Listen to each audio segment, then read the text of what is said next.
बिस्मिल्लाहिर्रहमानिर्रहीम। अस्सलाम वालेकुम। मुंहिंजा जेके बि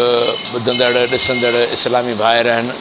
उन सभिनि खे अपील थो कयां त हीउ इस्लामी चैनल जेको नओं शुरू कयो वियो आहे जनाब शौकत हुसैन चांडिया जी महिनत सां, इन में वधि अवां जेको आहे सो हिसो वठो। राति ऐं ॾींहुं इंसान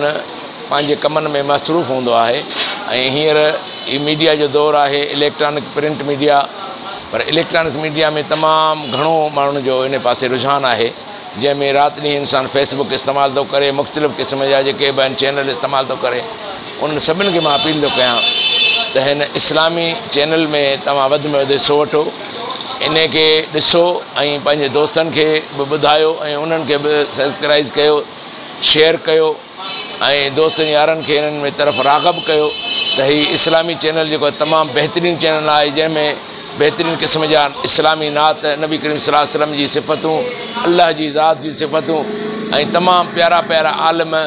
ऐं जेके तमामु बहितरीन क़िस्म जा असांजा इस्लामी भाइर आहिनि जेके नबीअ जे दीन जी ख़िदमत कनि पिया, उन्हनि सभिनि जे हीउ गॾियल हिकु प्रोग्राम आहे जेको असां सभु मुस्लमान भाइरनि ते फ़र्ज़ु आहे त तव्हां सभु गॾिजी हिन हिकिड़े इस्लामी चैनल खे जेतिरो बि वाधारो ॾेई सघो, जेतिरो बि अव्हां जे हथनि में आहे ऐं अव्हां उनखे जेतिरो बि चाहे सघो था त पंहिंजे दोस्तनि खे शेयर कयो, पंहिंजे इस्लामी भाइरनि खे शेयर कयो ऐं पाण बि ॿुधो ऐं पाण बि ॾिसो। ऐं हिते असां दुनिया जूं कई फिल्मूं आहिनि या कई अहिड़ा जेके क्लिप्स आहिनि उहे त ॾिसूं था, पर नबी करीम सल्लल्लाहु अलैहि वसल्लम जो ॾिनल दीन जेको आहे उनजी जेके ख़िदमत कनि पिया या रसूल सल्लल्लाहु अलैहि वसल्लम जी दीन जो जेके प्यार जा पैगाम ॾियनि था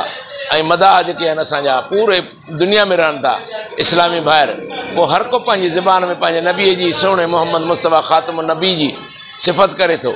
पोइ कहिड़े बि मुल्क में रहे थो पर सिफ़त मुंहिंजे रब जी ऐं उनजे आल जी उनजे नबीअ जी करे थो। त असां बि पंहिंजे हिन सिंधी चैनल ऐं इस्लामी चैनल जेको तयारु कयो वियो आहे, जेको असां दोस्तनि यारनि खे भाइरनि खे ऐं जेके बि दोस्त ॾिसंदड़ आहिनि इन सां मुहबत रखंदड़ आहिनि, इस्लाम सां प्यारु कंदड़ आहिनि, नबी करीम सल्लल्लाहु अलैहि वसल्लम खे ख़ातम नबी करे मञी ऐं उन ते जेके मुहबत जा पैगाम रसानियूं थियनि थियूं ऐं तव्हां ॾिसो था ऐं ॿुधो था त तव्हां महिरबानी करे हिन इस्लामी चैनल खे वधि में वधि तव्हां हिनखे शेयर कयो ऐं सब्सक्राइब कयो ऐं उन बटण खे क्लिक कयो, जेको इहो घंटी वारो बटण आहे उन खे क्लिक कयो ऐं दोस्तनि खे बि ॿुधायो, पाण बि ॿुधो ऐं मुस्तफ़ीद थियो। बहितरीनु क़िस्म जा नात तमामु जेके आहिनि से महबूब सुभाणीअ जा अहिड़ा जेके आहिनि गौसल आज़म जी आहे उन्हनि जी सिफ़तूं आहिनि, उन्हनि जे जेके चयल पैगाम आहिनि उहे तव्हांखे प्यार भरे अंदाज़ में ॿुधाइनि था ऐं तव्हां सभु पाण बि ॿुधो ऐं दोस्तनि खे ॿुधायो ऐं पंहिंजनि दोस्तनि यारनि खे सभिनि खे अज़ीज़नि क़रीबनि खे शेयर कयो, हिन में गॾिजो